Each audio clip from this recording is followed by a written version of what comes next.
మీ business ఏదైనా మీ ఊర్లో promotion చేయాలంటే అది సుమన్ టీవీతోనే సాధ్యం. ఇప్పుడే సంప్రదించండి.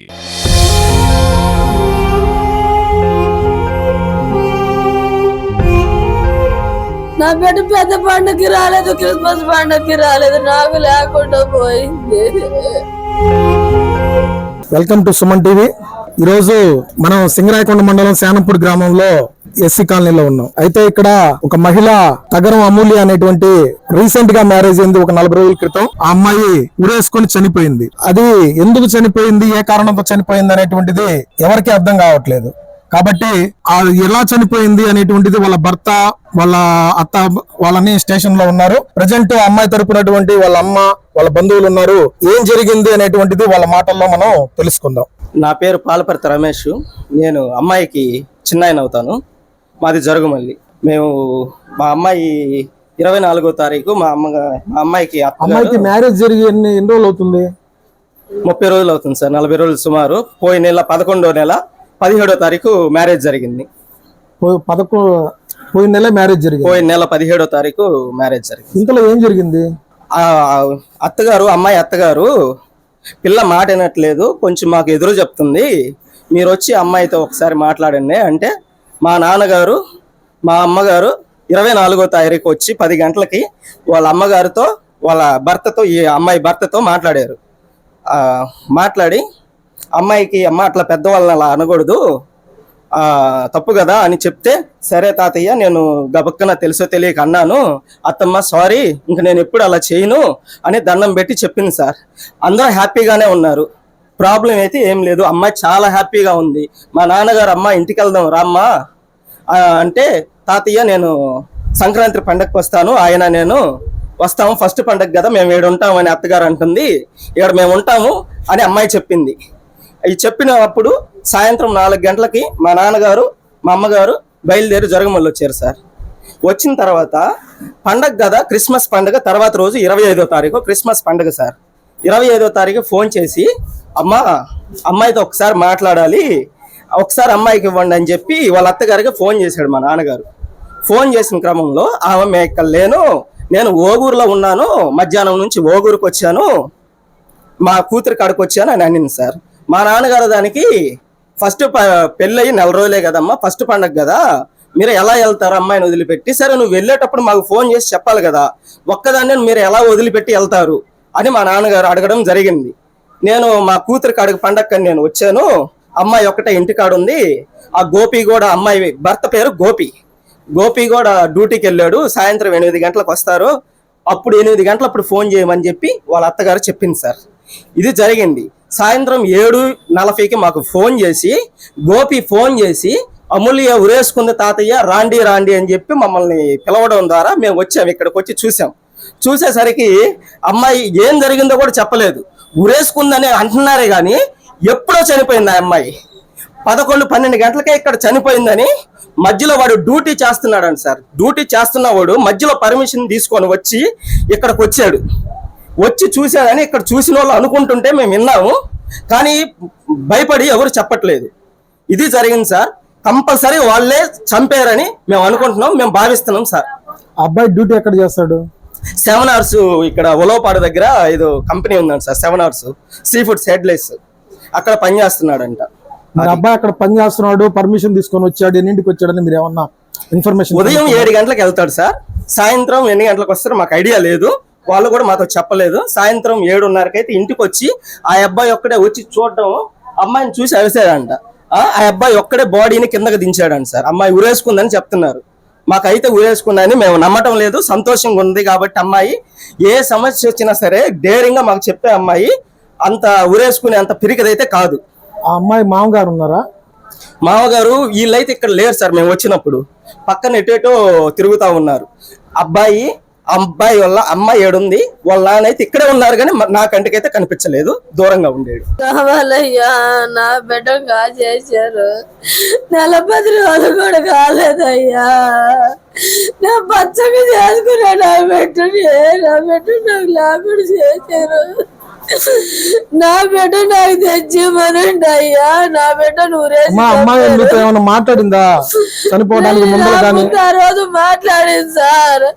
అమ్మ రోడ్లకి అరుస్తుందమ్మా, మా అత్త సిగ్గుపోయినట్టుంది, నేను ఉండి తెచ్చుకోలేదు, ఏదో ఒకటి చేసుకుంటానమ్మా నీది నాతోని, అమ్మ నువ్వేం భయపడగాక ఏమి కాదు అని చెప్పాను. నా పానం ఎట్లా ఉందమ్మా, నన్ను ఎవరు లెక్క చేయట్లేదు, నన్ను వీళ్ళేదో చేసేటట్టుగా ఉండరమ్మా, మనశ్శాంతి లేకుండా చేస్తున్నారు, కడుపు నిండా ముద్ద కూడా సరిగ్గా తినట్లేదు అని చెప్పారు. వీళ్ళు కట్నం అమ్మ పక్కనే పోయి మాట్లాడతాడని చెప్తే లేచిపోతాడు, వాడు బలకడు కొలకడు, మా అమ్మ నాని అంత దారి పోయావా అని అంటాడు అని అనింది సార్ నాతో. నిన్న బిడ్డ అంటే కట్నం ఏమన్నా ఇవ్వాల్సింది? 2 లక్షల రూపాయలు కట్నం ఇచ్చా, 3 సవర్లు బంగారం పెట్టావు సార్ నా బిడ్డని. నా బిడ్డ నాకు లేకుండా చేశారు. అప్పటికి మా అత్త మామూలు కూడా పంపించాను. క్రిస్మస్ పండగకి రండమ్మా అంటే మా ఆయనకి సెలవు లేదమ్మా, పెద్ద పండగ కొత్తంలే అని. నా బిడ్డ పెద్ద పండగకి రాలేదు, క్రిస్మస్ పండగకి రాలేదు, నాకు లేకుండా పోయింది. నా బిడ్డ నాకు తెచ్చిండయ్యా. తాతనే 24వ తేదీ మీరు ఇక్కడికి వచ్చారంటున్నారు కదా, మీకై మీరు వచ్చారా లేకపోతే వాళ్ళు ఫోన్ చేస్తారు? ఫోన్ చేశారు, వచ్చాం. దేనికి ఫోన్ చేశారు?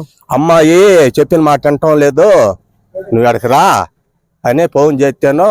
వచ్చాం మేమిద్దరం.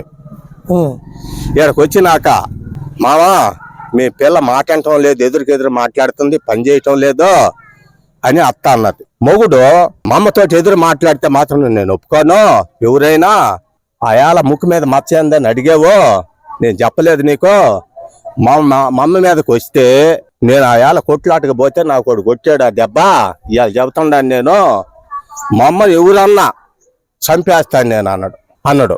అమ్మ జరిగిన సంగతి ఏందని అడిగా. మావయ్య ఈ పిల్ల ఎదురుకెదురు సమాధానం చెబుతుంది మాకు, నువ్వెంత అంటే నువ్వెంత అంటుందే, ఇట్ట అంటుంది, మీ పిల్లకి భయం చెప్పుకోమంది. ఏందమ్మా అని పిల్లని అడిగా.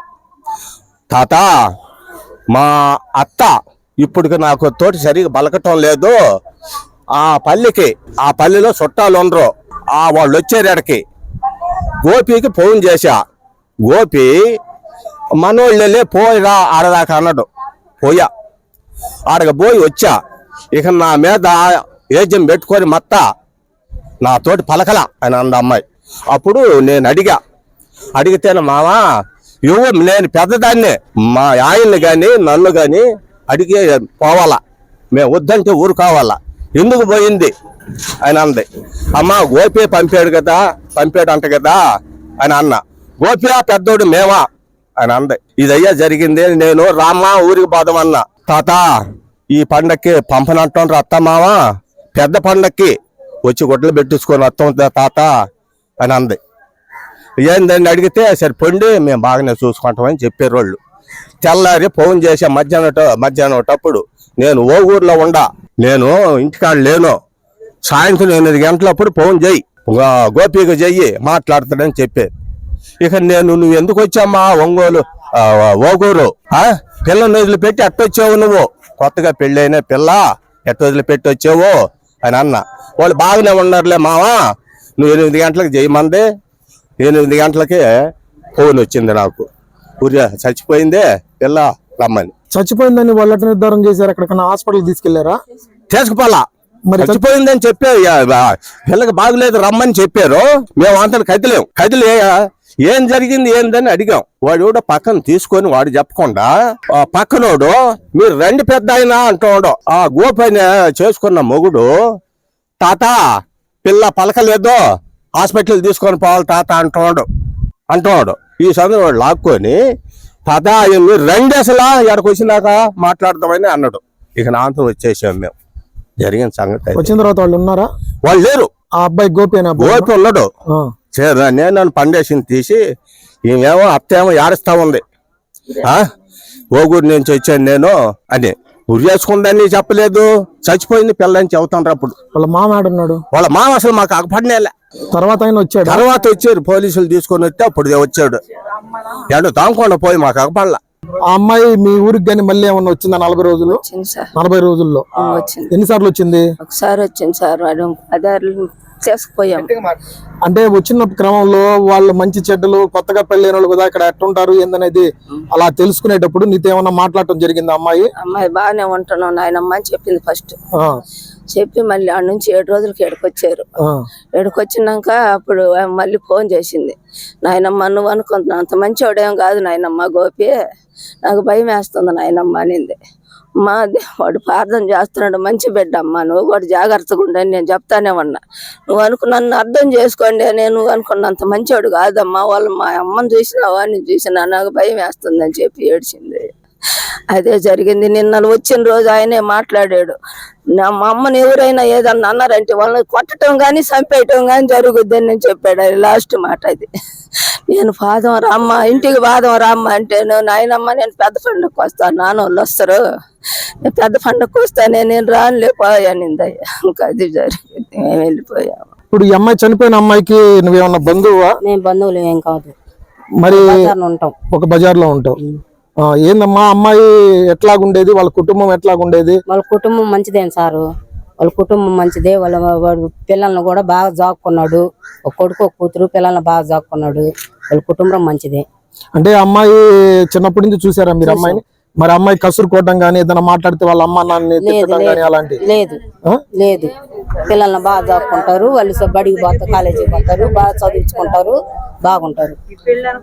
అమ్మాయి ఇష్టపూర్వకంగానే జరిగిందా పెళ్లి? ఇష్టపూర్వకంగానే జరిగింది. అంటే మీరు బంధువులు కాదు కదా దాని గురించి? కాదు, ఇష్టపూర్వకంగానే. అడగకుండా ఇప్పుడు ఆడపిల్లని అడగకుండా ఎవరు చేయరుగా, తల్లిదండ్రులైనా ఎవరేం చేయరుగా, ఇష్టం అంటేనే చేసేది. మేము పోతాంగా, చుట్టుపక్కల వాళ్ళం కూడా పోతాంగా, నలుగులు పెట్టేటప్పుడు దేనికైనా పోతాను, వచ్చినప్పుడు దేనికైనా పోతాం ఇళ్ళ పక్కన. ఇష్టం అయితేనే అడుగుతాంగా ఎవరినైనా, నీకు ఇష్టమా కాదని అడుగుతాంగా. ఇష్టమనే చెప్తేనే చేసేది, ఇష్టం అని చెప్పింది చేశారు.